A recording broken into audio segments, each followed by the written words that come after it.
Hi everyone, welcome back to the channel. In this video, I'm going to show you how to open your PayPal account in Afghanistan. So first of all, we need to understand whether PayPal is providing its services in Afghanistan or not. And in order to find that out, you need to simply come on this page.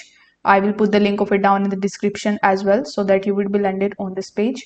Here you will have to simply search for Afghanistan. So press Ctrl plus F on your keyboard and simply search for Afghanistan. So here, as you can see, South Africa we have, but we don't have Afghanistan in this list, meaning that you cannot create your account, your PayPal account in Afghanistan. So in this situation, you have two options. In the first option, you can create your PayPal account with the help of a VPN and with the name of your neighboring country, like India or any other. And the second thing that you can do is you can simply use some alternatives to PayPal like Wise or Remitly.